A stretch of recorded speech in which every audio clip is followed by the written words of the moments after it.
Hello friends and welcome once again. So let's start with the discussion of electromagnetic waves and communication system. आपण last लेक्चरला electromagnetic वेव्हचा study just सुरू केलेला होता. Okay, मी तुम्हाला म्हटलं होतं की हा पार्ट जो याचा आहे तो इलेक्ट्रोमॅग्नेटिक वेव्हशी रिलेटेड आहे आणि जो हा पार्ट आहे तो कम्युनिकेशन सिस्टीमशी रिलेटेड आहे.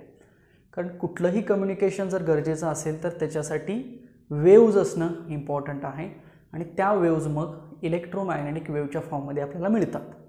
मग इलेक्ट्रोमॅग्नेटिक वेव्ज ह्या वेगवेगळ्या प्रकारच्या डिस्ट्रीब्यूट केलेल्या आहेत आणि ह्या ज्या वेव्ज आहेत ह्या ज्या काही हे जे काही सिग्नल्स आहेत, अगदी तुम्ही इन्फ्रारेड ऐकला असेल, विजिबल लाईट ऐकला असेल, एक्स रेज, गॅमा रेज असं ऐकला असेल, रेडिओ वेव्ज ऐकला असेल, मायक्रोवेव्ज ऐकला असेल, बरोबर, अल्ट्राव्हायोलेट रेज ऐकला असेल.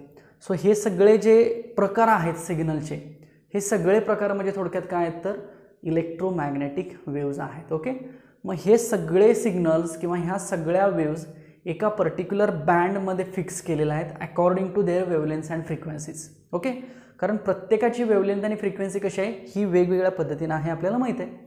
कारण वेवलेन्थ आणि फ्रिक्वेन्सीमध्ये रिलेशन काय आहे, इनव्हर्सली प्रोपोर्शनल. ज्या सिग्नलची फ्रिक्वेन्सी जास्त असेल त्या सिग्नलची वेवलेन्थ कमी असेल. ओके, सो फ्रिक्वेन्सी आणि वेवलेन्थच्या डिस्ट्रीब्युशनप्रमाणे, व्हॅल्यूजप्रमाणे ज्या काही वेव्ज एका पर्टिक्युलर बँडवरती रिप्रेझेंट केलेल्या असतात त्या बँडला इलेक्ट्रोमॅग्नेटिक स्पेक्ट्रम असं म्हणायचं. ओके, म्हणजे इलेक्ट्रोमॅग्नेटिक स्पेक्ट्रम म्हणजे काय आहे तर एक सिक्वेन्शियल अरेंजमेंट आहे. कुणाची तर इलेक्ट्रोमॅग्नेटिक वेव्हची. So it is one of the sequential arrangement of all the electromagnetic waves according to their frequency and wavelength values in the distinct group. असे वेगवेगळे ग्रुप केलेले आहेत in the distinct group by their characteristics किंवा by their प्रॉपर्टीजमुळे. So ही झाली definition electromagnetic स्पेक्ट्रमची. अगदी basic अर्थ काय तर इलेक्ट्रोमॅग्नेटिक स्पेक्ट्रम म्हणजे एक असा स्पेक्ट्रम आहे, स्पेक्ट्रम म्हणजे बँड असतो ना, तर असा एक बँड आहे की त्याच्यावरती जेवढ्या काही इलेक्ट्रोमॅग्नेटिक वेव्ज आहेत त्याचं डिस्ट्रीब्युशन केलेलं आहे सिक्वेन्शियली. आणि कोणाच्या अनुसरून तर त्यांच्या फ्रिक्वेन्सीच्या आणि त्यांच्या वेवलेंथच्या किंवा त्यांच्या कॅरेक्टरिस्टिक्स ग्रुपच्या अनुसरून त्यांचं डिफरन्शिएशन त्या एका पर्टिक्युलर बँडवरती केलेलं आहे. त्याला म्हटलं जातं इलेक्ट्रोमॅग्नेटिक स्पेक्ट्रम.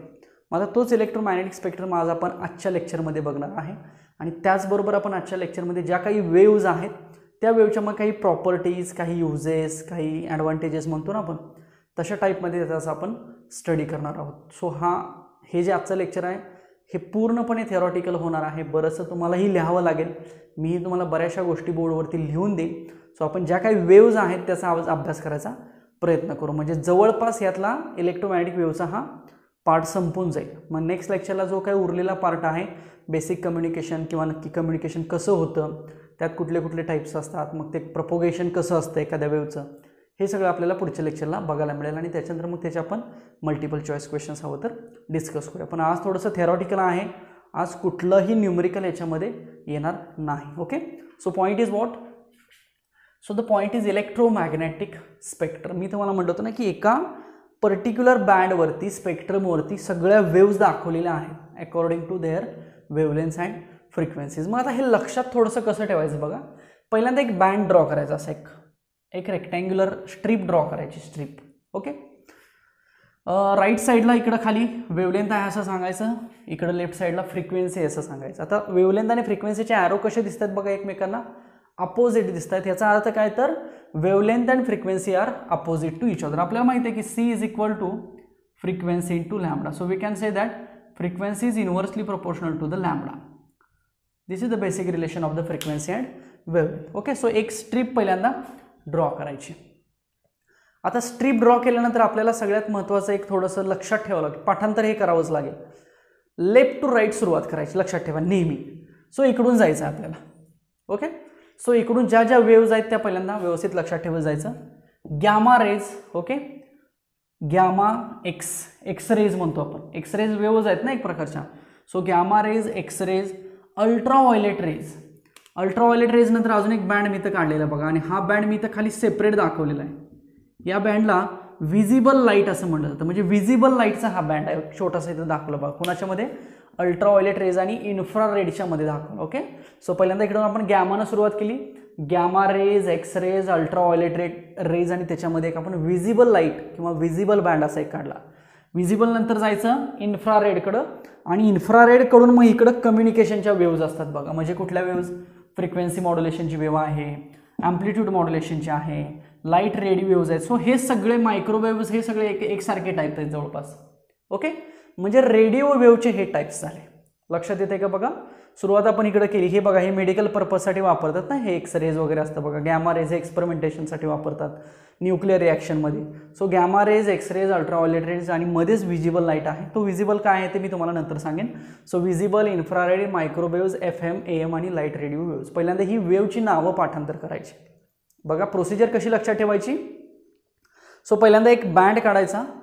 सो बँडमध्ये पहिल्यांदा वेव्ज लिहायला चालू करायचं. आधी इकडे वेव्हलेंथ लिहिली आहे, इकडे वरती फ्रिक्वेन्सी लिहिलेली लेफ्ट साईडला, म्हणजे इन्क्रीजिंग आहे बरं का. हा एरो असा आहे म्हणजे इन्क्रीज होत चाललेली आहे वेव्हलेंथ. ओके, सो मी सगळ्या काय केलं, पहिल्यांदा ह्या वेव्ज लिहिल्या, त्याच्यातली विजिबल इथं लिहिली. विजिबलचा एक सेपरेट बँड काढला. विजिबल म्हणजे आपल्याला दिसते असं आपण म्हणूया.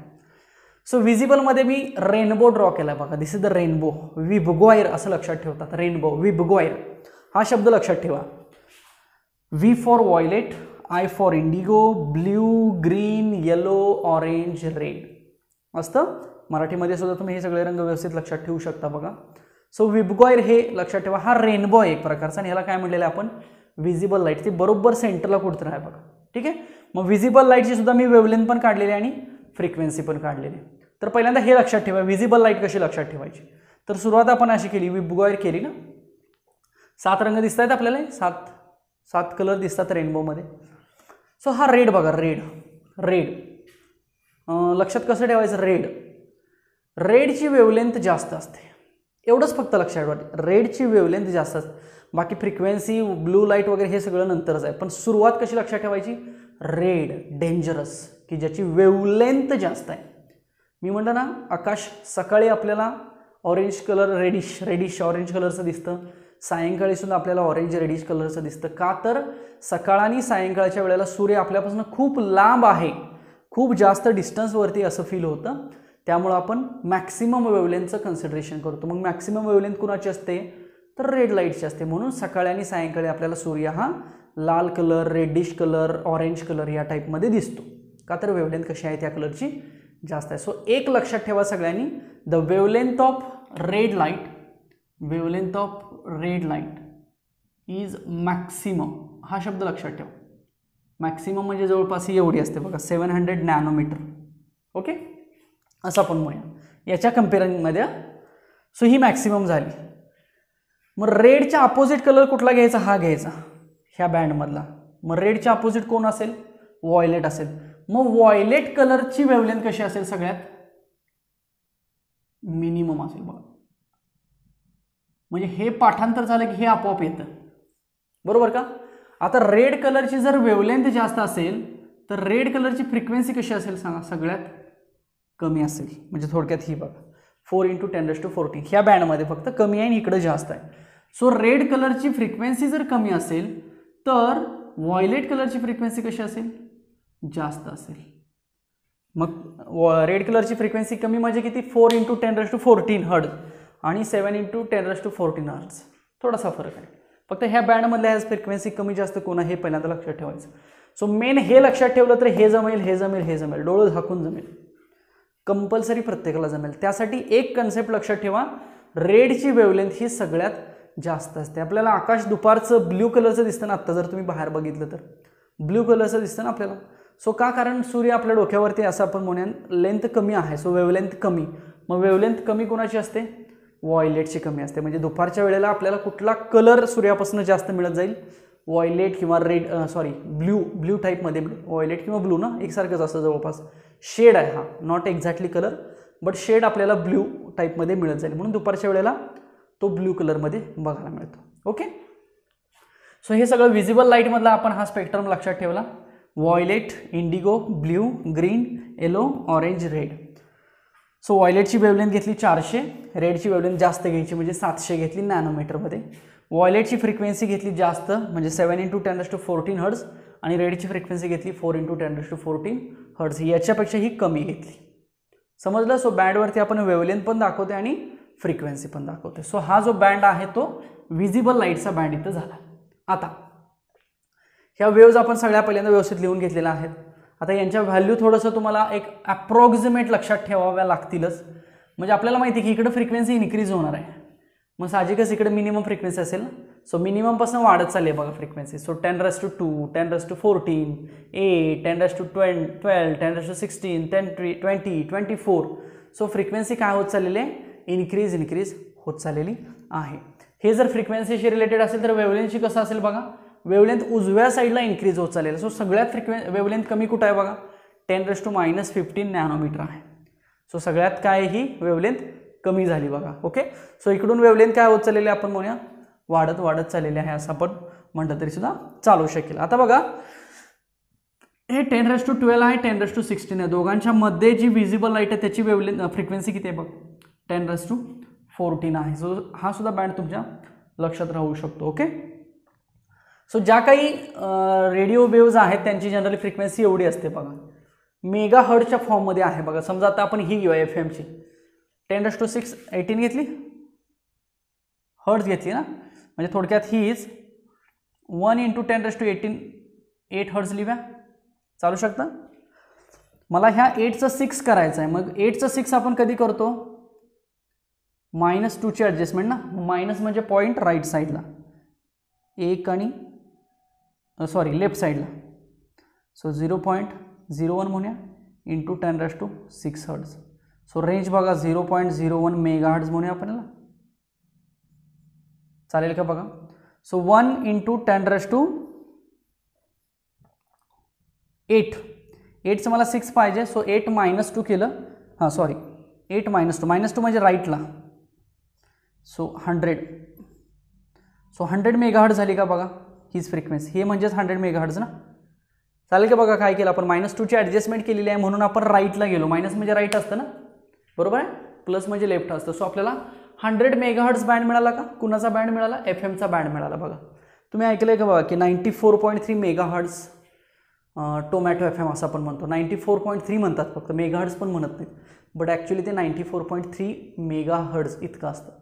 आणि ती जी मेगाहर्ट्ज फ्रिक्वेन्सी असते ही त्याची कॅरियर फ्रिक्वेन्सी असते त्या सिग्नलला पाठवण्याची. म्हणजे छोटा सिग्नल असतो तो ह्या कॅरियरबरोबर मिक्स केला जातो आणि पाठवला जातो.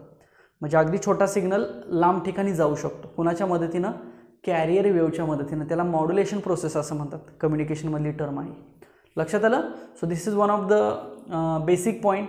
आता हा CET पॉईंट ऑफ व्ह्यू काय लक्षात ठेवायचं, याच्यामध्ये काही रेंज आहेत बघा, किंवा तुम्हाला एवढं तरी कळलं पाहिजे की या साईडला कुठल्या वेव्ज आहेत, या साईडला कुठल्या वेव्ज आहेत, जनरली वेवलेंथ कमी कोणाचे आहे, जनरली वेवलेंथ जास्त कोणाचे आहे, हे थोडंसं तुम्हाला याच्यामधनं लक्षात येणं अपेक्षित आहे. So this is one of the electromagnetic spectrum point. Okay, so we can say that sequentially arrangement of electromagnetic waves. मी डेफिनेशन जर लिहायचं म्हटलं तर बघा, द सिक्वेन्शियल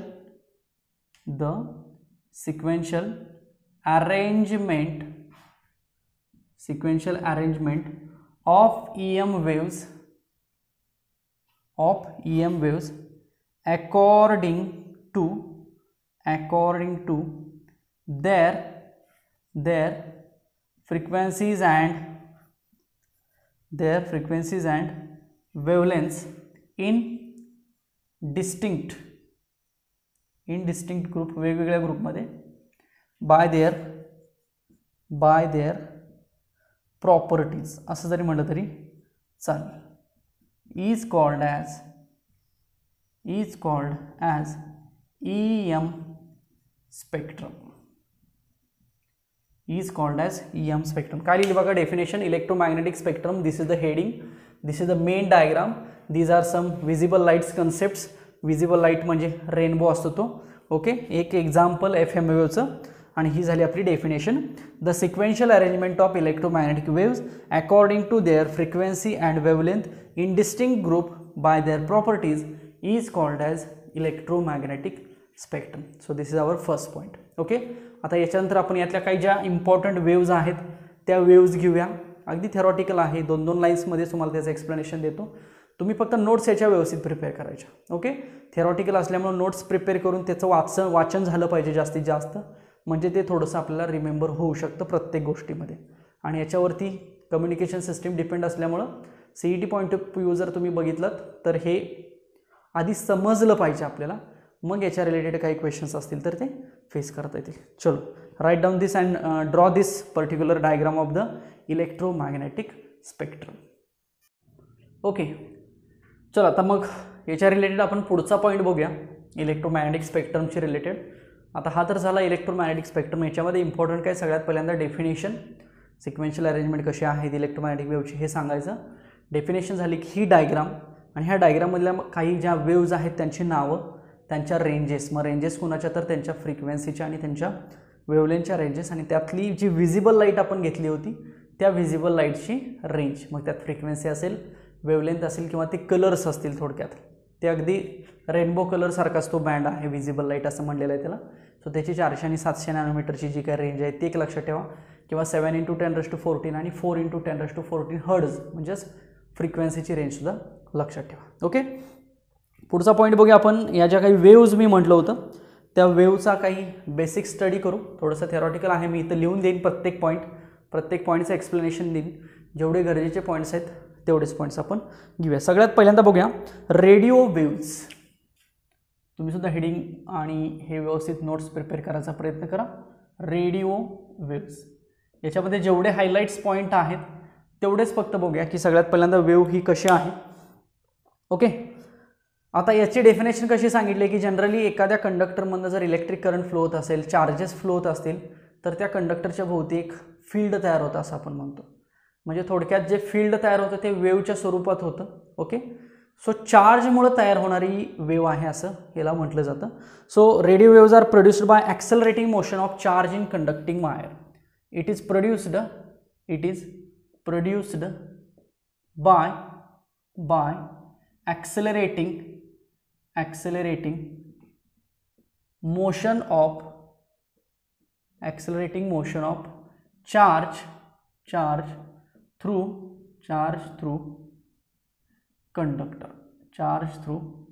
conductor. एखाद्या कंडक्टरमध्ये जर चार्ज फ्लो होत असेल, ॲक्सेलरेटिंग चार्ज असेल, तर त्याच्यापासून तयार होणारी ही वेव्ह आहे असं म्हटलं जातं, म्हणजे radio waves.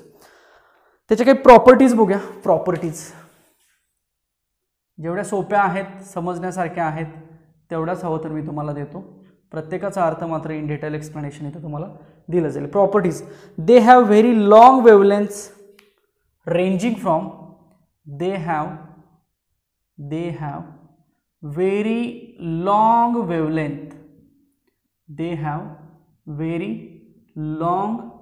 wavelength. Ranging from, एक जनरल रेंज दिलेला आहे, मगाशी आपण स्पेक्ट्रममध्ये बघितलेला आहे. Ranging from centimetre to few hundreds of kilometre. Centimetre to hundreds of kilometre एवढं जरी म्हटलं तरी चालेल. जनरली वेव्हलेंथ काय होत जाते, वाढत जाते, असं आपण मगाशी बघितलं होतं. या साईडला वेव्हलेंथ जास्त होती. The frequency range of this band is 530 kHz to 1710. 530 आणि 1710. The frequency range is 530 Hz to 1710. एक जनरल रेंज आहे किलो-हर्ट्ज, 530 ते 1710 kHz एक फ्रिक्वेन्सी रेंज सांगितली बघा. म्हणजे जर आपण बघितलं तर ही कमीत कमी फ्रिक्वेन्सी रेंज आहे असं आपण म्हणूया, कारण त्या साईडला ज्या वेव्ज होत्या अगदी 10⁻² न सुरुवात झालेली होती बघा. ठीक आहे, सो फ्रिक्वेन्सी रेंज ही तशी त्याची कमी आहे, कारण याची वेव्हलेंथ कशी आहे, जास्त आहे. बस एवढ्या दोन प्रॉपर्टी जरी सांगितल्या तरी सुद्धा चालू शकतात. ओके, युजेस घेऊया बघा. हे सगळे 2-2 मार्कचे क्वेश्चन्स आहेत असं आपण म्हणूया. युजेस म्हणजेच काय, ॲप्लिकेशन्स ना, ॲप्लिकेशन्स. सो वायरलेस कम्युनिकेशन्समध्ये ह्या वेव्ज काय केल्या जातात, जास्त प्रमाणात यूज केल्या जातात. So radio waves are used for wireless communication purpose. Used in असं लिहितो फक्त मी, युज्ड इन वायरलेस कम्युनिकेशन. आता वायरलेस कम्युनिकेशन म्हणजे काय, विदाउट वायर जे कम्युनिकेशन होतं ते ना. मोबाईल फोन्समध्ये वायरलेस कम्युनिकेशन असतं. ओके, हा एक कम्युनिकेशनमधला सेपरेट टॉपिक चॅप्टर आहे वायरलेस कम्युनिकेशन. जसं सॅटेलाईट कम्युनिकेशन असतं, नेटवर्किंग असतं किंवा नेटवर्क कम्युनिकेशन असतं, तसं एक वायरलेस कम्युनिकेशन. याच्यामध्ये मोबाईल फोन्स किंवा 2 electronic devices, those are connected by the waves. Those are connected by the radio waves are called as wireless devices. So wireless communication मध्ये याचा यूज केला जातो. They are used for radio broadcasting and transmission of TV signal. अगदी easy आहे बघा. They are used for कशासाठी? Broadcasting. They are used for broadcasting radio and TV signal, television signal. Satellite कम्युनिकेशनमध्ये सुद्धा ह्या वेव्हचा वापर होऊ शकतो. म्हणजे थोडक्यात त्यांना रेडिओ वेव्स म्हणतो ना आपण, नावच आहे बघा. रेडिओ आपण शब्द ऐकतो ना, तर ॲक्च्युली तो वेव्हचा प्रकार आहे radio waves. Okay, so this is one of the basic application. Cellular फोन्समध्ये सुद्धा रेडिओ वेव्स यूज केल्या जातील. ओके, यूज्ड इन असली तुम्ही, हे समजण्यासारखं आहे. यूज्ड इन सेल्युलर फोन म्हणजे आता जे आपण फोन्स यूज करतो, cellular phones, used in cellular phones for sending and receiving voice data. चालेल का बघा, समजण्यासारखं आहे का बघा. व्हॉइस डेटा जो आहे तो अगदी पाठवणं असेल किंवा रिसीव्ह करणं असेल, सो या कम्युनिकेशनला सेल्युलर कम्युनिकेशन म्हटलं जातं. सेल्युलर फोन्स आहेत ते ना, सो ह्या सेल्युलर कम्युनिकेशनमध्ये सुद्धा काय केलं जातं, रेडिओ वेव्हचा वापर केला जातो. So this is about the radio waves. Next बघूया मायक्रोवेव्स. पुढच्या टाईपची वेव्ह आहे मायक्रोवेव्स. जसं रेडिओ वेव्हचा स्टडी आहे तसंच अगदी आपल्याला काय करावं लागेल, मायक्रोवेव्हचा स्टडी करावा लागेल. Okay, so microwaves are produced by oscillator electric circuit. Microwaves are produced by, these are असली तुम्ही, these are produced by oscillator circuit. LC oscillations ऐकलाय शब्द. these are produced by oscillator electric circuits. oscillator electric circuit of capacitor and inductor, ज्याला LC circuit म्हणतात बघा. LC circuit म्हणजे इलेक्ट्रिकमध्ये LC circuit, LC नावाचं एक circuit आहे की ज्याच्यामध्ये इंडक्टर असतो आणि कपॅसिटर असतो. सो इंडक्टर आणि कपॅसिटरच्या मदतीनं ऑसिलेशन्स तयार केले जातात. तर ते जे काही ऑसिलेशन्स आणि ती जी काही वेव्ह असते ती वेव्ह कुठल्या प्रकारची असते, मायक्रोवेव्ह असते असं म्हटलं जातं. प्रॉपर्टीज बघूया. They hit certain substances on which they are incident. बघा सोपी प्रॉपर्टी आहे, प्रॉपर्टीज म्हणतो मी. Properties, they hit certain substances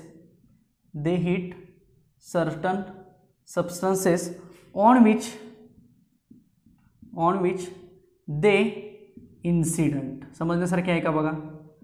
एका पर्टिक्युलर म्हणजे ठराविक, सगळ्याच नाही, ठराविक सबस्टन्सवरती जर त्या इन्सिडंट झाल्या तर त्या सबस्टन्सला काय करू शकतात, हिट करू शकतात. म्हणजे साहजिकच एनर्जी ट्रान्सफर होते बघा. फक्त ती जी काही वेव्ह एनर्जी आहे ती कन्वर्ट कशात होणार आहे, हीट एनर्जीमध्ये होणार आहे. सो एखाद्या पर्टिक्युलर सबस्टन्सवरती जर त्या इन्सिडंट झाल्या तर तो सबस्टन्स काय होऊ शकतो, हीट होऊ शकतो. अशी एक प्रॉपर्टी आहे. They can be detected by crystal detectors. They can be detected by crystal detectors. आता डिटेक्शन म्हणजे काय, जस्ट त्या अवेलेबिलिटी त्यांची फाइंड आउट करणे. अवेलेबल आहेत का, किती प्रमाणात अवेलेबल आहे तिथं, सो ते डिटेक्शन म्हणतो ना आपण त्याला. सो त्या क्रिस्टल डिटेक्टर म्हणून एक कंपोनंट आहे किंवा क्रिस्टल डिटेक्टर ही एक सिस्टीम आहे. आता क्रिस्टल म्हणजे काय, तर क्रिस्टल म्हणजे एक डिव्हाइस आहे बघा, किंवा एक छोटंसं नॅचरल मटेरियल आहे असं आपण म्हणूया. तर त्या मटेरियलपासून जी सिस्टीम किंवा जे कंपोनंट तयार केलं जातं त्याला क्रिस्टल डिटेक्टर म्हटलं जातं. सो क्रिस्टल डिटेक्टर एक अशी सिस्टीम आहे की ती मायक्रोवेव्स फाइंड करण्यासाठी किंवा मायक्रोवेव्हचं डिटेक्शन करण्यासाठी उपयोगी येते. So these are the properties.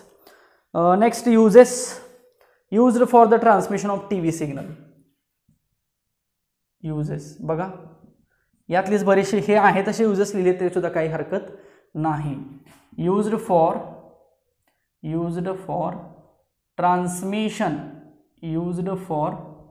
Transmission of TV signal. म्हणजे टेलिव्हिजन सिग्नल जे आहेत, TV signal, satellite communication, satellite TV वगैरे आपण बघतो, तर ते जे सिग्नल्स आहेत ते ट्रान्समिट करण्यासाठी काय केलं जातं, ह्या ज्या काही मायक्रोवेव्ज आहेत यांचा वापर केला जातो. Used for long distance telephone communication, हे सुद्धा सिंपल आहे बघा. Used for long distance telecommunication, म्हणजे फोनचं ना, टेलिकम्युनिकेशन म्हणजे थोडक्यात काय, in exchanging the information at a very फार डिस्टन्स, एका लांब डिस्टन्सवरती काय केलं जातं, ह्या वेव्हचा वापर केला जातो. Microwave ovens are used for cooking. Microwave ovens ऐकला असेल शब्द, तर मायक्रोवेव्ह ओव्हन्समध्ये सुद्धा ह्या वेव्ज यूज केल्या जाऊ शकतात. So microwave wovens uses these waves for cooking ना, for cooking. सो कुकिंग पर्पजसाठी जो ओव्हन असतो ज्याच्या आतमध्ये मायक्रोवेव्ह सुद्धा काय केले जातात, यूज केल्या जातात. Okay. Radar system for location of, चला नवीन एक शब्द ऐकायला मिळेल आता, इन रडार सिस्टीम, एवढंच लिहितो मी म्हणजे थोडंसं लक्षात राहील तुमच्या. इन रडार सिस्टीम कसं लिहिलंय बघा मी, in radar system. What is mean by radar? Radio detection and ranging. What is mean by radar?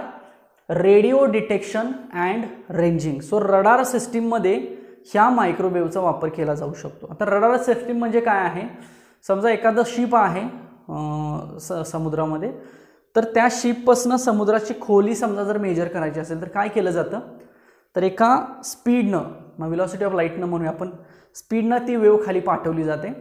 ती खाली जाऊन त्या तळाला टच होऊन तिथून ती रिफ्लेक्ट होऊन पुन्हा ती शिपमध्ये रिसीव्ह केली जाते.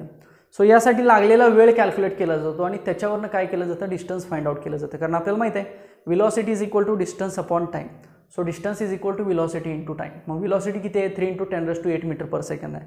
सो टाईम किती लागला, समजा 60 मिनिट लागले. सो 3 × 60 × 10⁸ मीटर हे झालं डिस्टन्स. सो डिस्टन्स फाइंड करण्याची जी काही मेथड आहे त्या सिस्टीमला काय म्हटलं जातं, रडार सिस्टीम म्हटलं जातं. सो अजूनही आहे, they are used in study of atomic and molecular structure. आता वेव्ज आहेत म्हटल्यानंतर अशा बऱ्याचशा फिजिक्सच्या एक्सपेरिमेंट्समध्ये काय केल्या जातात, यूज केल्या जाऊ शकतात. बरीचशा ॲप्लिकेशन्स मग आपल्याला इंटरचेंज करून सुद्धा तिथे ॲप्लिकेशन्स सांगता येतात. पण जनरली एक बुकमध्ये आहेत किंवा जनरली आपल्याला समजतील असेच आपण ॲप्लिकेशन्स आणि युजेस किंवा काही प्रॉपर्टीज बघूया. बघा, रेडिओ म्हणजे काय हे सांगितलं, मायक्रोवेव्ह म्हणजे काय हे सांगितलं. रेडिओच्या काही ठराविक प्रॉपर्टीज आहेत, मायक्रोवेव्हच्या काही ठराविक प्रॉपर्टीज आहेत. सिमिलर रेडिओज कुठं कुठे यूज केल्या जातात म्हणजे युजेस सांगितलं आपण, ॲप्लिकेशन्स म्हणतो आपण त्याला. तसंच मायक्रोवेव्हसुद्धा कुठं कुठे यूज करायच्या, त्याच्या ॲप्लिकेशन्स काय आहेत हे आपण थोडक्यात इथं सांगितलं. So these are the 2 types of waves. अजूनही बऱ्याच आहेत, आपल्याला इन्फ्रारेड बघायचे आहे, विजिबल बघायचे आहे, अल्ट्राव्हायोलेट बघायचे आहे, बरोबर. सो 1 बाय 1 बघूया. सो ह्या 2 आत्ता तरी लिहून घ्या सगळ्यांनी, मी हे रब करतो. चला नेक्स्ट बघूया, इन्फ्रारेड बघा पुढचा. इन्फ्रारेड वेव्ह म्हणतो मी, 3rd number infrared. Infrared waves म्हणूया, IR म्हणतो ना याला, इन्फ्रारेड ऐकला असेल शब्द बऱ्याच वेळेला.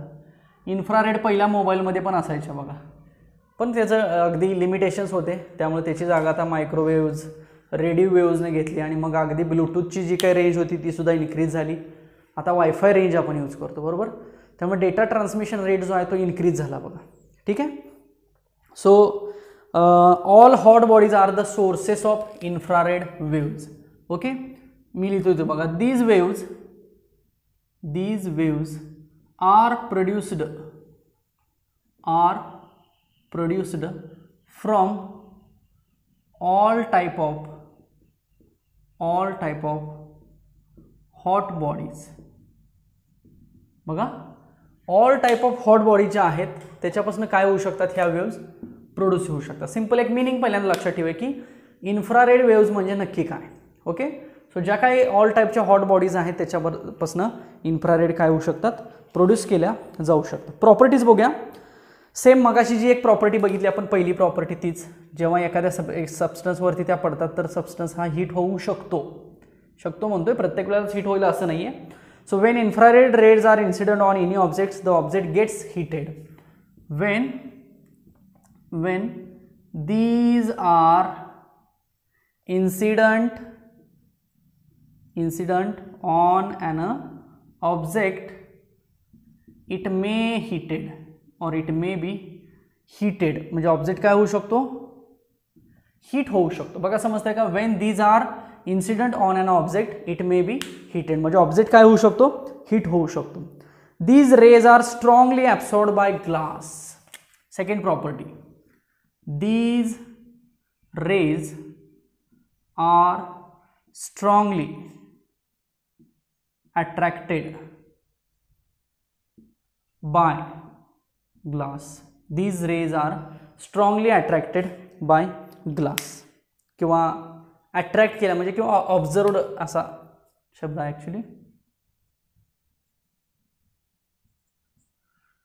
ऑब्झर्व केल्या, रिसीव्ह केल्या असं म्हणतो आपण ना. एखादी बॉडी जर रिसीव्ह करत असेल वेव्ज तर ती बॉडी जास्त वेव्ज रिसीव्ह करते, मग ती बॉडी असेल glass body. So infrared rays ज्या ग्लास बॉडीनं रिसीव्ह केल्या जातात त्या जास्त प्रमाणात असतात. They can penetrate through thick columns of fog, mist and cloud cover.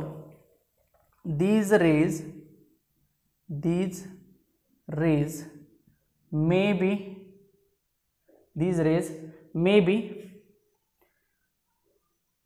penetrate through. penetrate म्हणजे काय, आरपार होतील ना. penetrate, they can be transfer ना. penetrate through thick columns of fog, mist, okay, or cloud cover.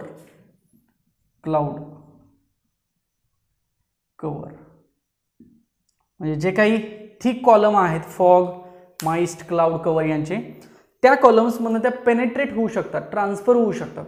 एखाद्या ग्लासमधून light कशी pass होते, same त्या पद्धतीने त्या ज्या रेज आहेत त्या ग्लास कवरमधून काय होऊ शकतात, पास होऊ शकतात.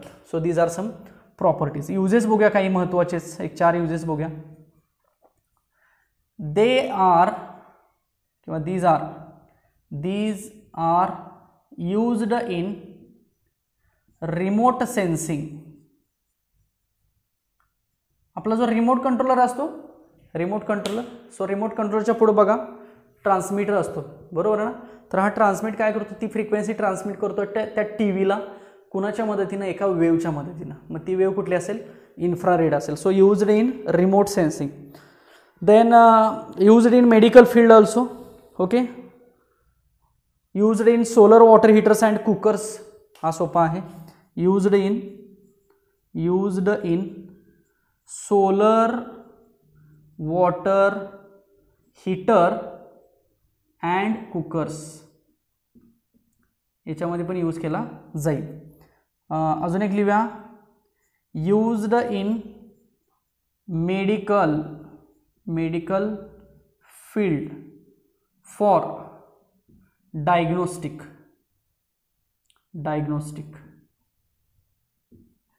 आता डायग्नोस्टिक म्हणजे काय, आपण निदान होतं ना, रोग एखादा आजार असेल त्याचं निदान होतं, त्यासाठी वेव्ज ज्या काही वापरल्या जातात, एक्सरेज असतात, इन्फ्रारेड असतात, तशा टाईपमध्ये.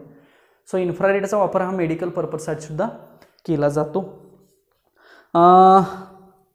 अजून बेसिक म्हणाल तर use to keep green house warm.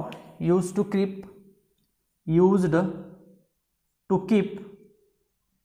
Keep green house warm. Green house माहिती आहे सगळ्यांना.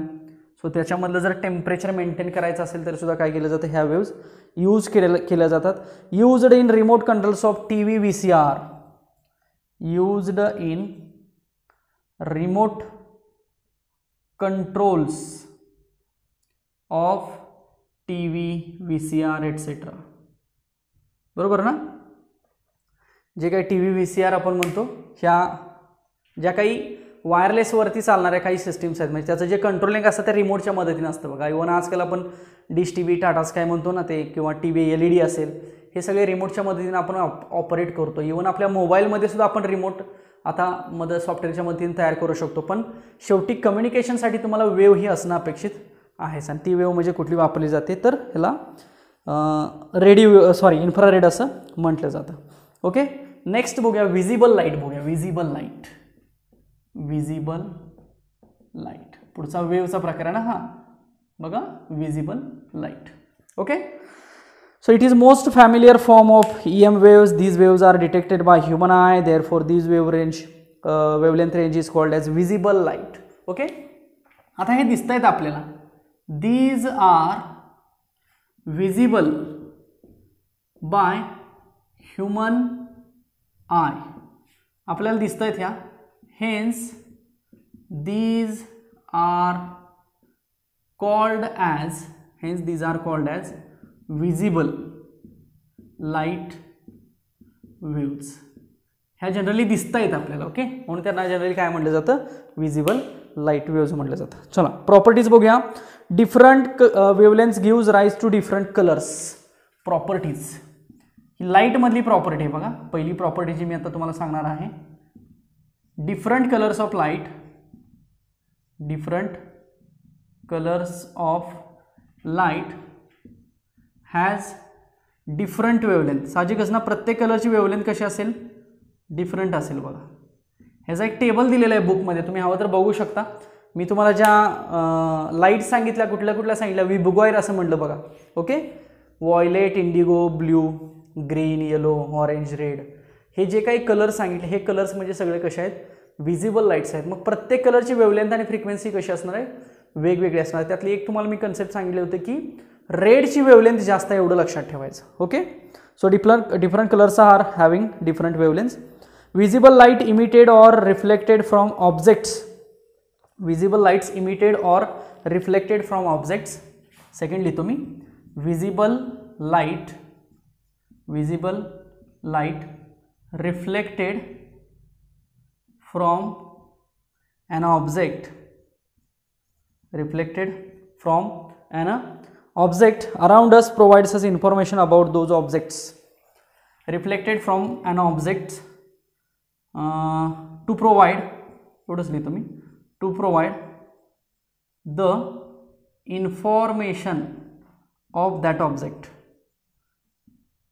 किंवा सराउंडिंग पण म्हणतात, ऑब्जेक्टच्या ठिकाणी सराउंडिंग म्हटलं तरी सुद्धा चालू शकतं.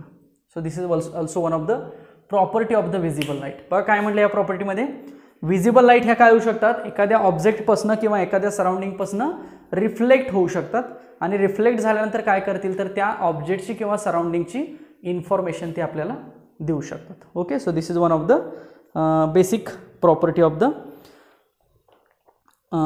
Visible light. ओके, आता विजिबल लाईटचा उपयोग म्हणजे काय, प्रिझम ऑब्झर्वेशन किंवा प्रिझम युजेस म्हणूया आपण. ओके, आता जनरल युजेस बुकमध्ये दिलेले नाहीत, पण मी जनरल सांगतो की इन प्रिझम एक्सपेरिमेंट, बरोबर का बघा. ओके, रेनबो म्हणूया. ॲक्च्युली आता हे नॅचरल ॲप्लिकेशन आहे ना, नॅचरल यूज म्हणूया ह्या विजिबल लाईटचा. रेनबो हा नॅचरली तयार होतो ना, किंवा इव्हन आपण सुद्धा प्रिझमच्या मदतीने तो काय करू शकतो, तयार करू शकतो. Okay, so these are some of the basic applications or uses we can say about the visible light. बघा, सो ह्या 4 टाईप्सचा स्टडी झाला. सो हे 2 टाईप्स व्यवस्थित लिहून घ्या, infrared and visible light. Okay, next type बघूया, अल्ट्राव्हायोलेट रेज. अल्ट्राव्हायोलेट रेज ज्याला UV rays म्हणतं, UV rays. Ultraviolet rays, generally UV rays बघा सनपासून पण मिळतात, सूर्यापासून पण आपल्याला अल्ट्राव्हायोलेट रेज मिळतात. ओझोन लेअर जो असतो ना आपल्यावरती पर्टिक्युलर रेंजवरती, तर ओझोन लेअर्समध्ये त्या काय केल्या जातात, ॲब्झॉर्ब केल्या जातात. सो नॅचरली सुद्धा आपल्याला अल्ट्राव्हायोलेट रेज मिळू शकतात. Okay, sun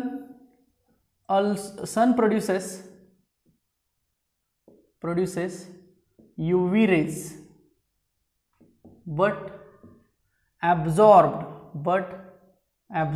by ozone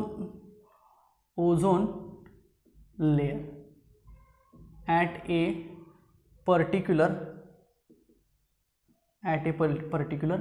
distance. Okay, also these waves are produced by, ह्या लॅब मध्ये पण प्रोड्यूस केल्या जाऊ शकतात. also these waves are produced by mercury vapor lamp or electric spark, mercury vapor lamp and electric spark and carbon arc lamp and carbon arc lamp हे generally कशा produce केल्या जातात हे जनरली 2 वाक्यामध्ये आपण सांगू शकतो. प्रॉपर्टीज लिहूया. प्रॉपर्टीज बेसिक प्रॉपर्टी सांगतो बघा. दे produces fluorescence in certain materials like phosphorus. They produces fluorescence in certain material. एखाद्या मटेरियलवरती जर ह्या पडल्या, तर ह्या fluorescence effect phosphorus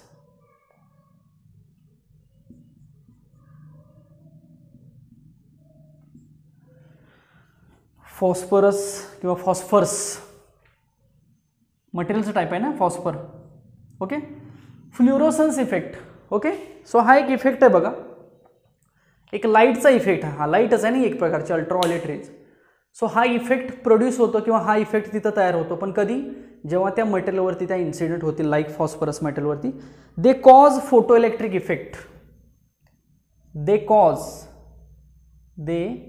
cause photo electric effect. म्हणजे त्या काय करू शकतात? फोटो इलेक्ट्रिक इफेक्ट सुद्धा तयार करू शकतात. फोटो इलेक्ट्रिक इफेक्ट काय असतो बघा, समजा एक मेटल असतं, त्याच्यावरती लाईट इन्सिडेंट केली जाते, त्या मेटलमधून इलेक्ट्रॉन्स बाहेर येतात, म्हणजे photo electric effect. When ultraviolet light is radiated incident on a particular metal, so त्या मेटलवरती डिपेंड आहे की त्यातनं किती इलेक्ट्रॉन्स बाहेर येणार आहेत. ओके, सो लाईट इन्सिडेंट केल्यानंतर इलेक्ट्रॉन्स बाहेर येणे या प्रोसेसला फोटो इलेक्ट्रिक इफेक्ट म्हटलं जातं. सो याच्यामुळे फोटो इलेक्ट्रिक इफेक्ट होऊ शकतो. They cannot be pass through the glass but can pass through the quartz, fluoride, rock salt etcetera. So याच्यामध्ये फक्त लिहूया की they cannot be passed through lights. They glass, they cannot be passed through glass. ग्लासमधनं pass होत नाहीत glass, but can be passed through quartz. लिहितो बघ मी फक्त कॉर्ड्स लिहितो, अजूनही आहे पण कॉर्ड्स फक्त लिहूया. कॉर्ड्स म्हणजे एक मटेरियल आहे, ग्लास सारखंच ते मटेरियल असतं, एक पर्टिक्युलर विंडो असते, त्याच्यामध्ये ह्या वेव्स काय होऊ शकतात? पास होऊ शकतात.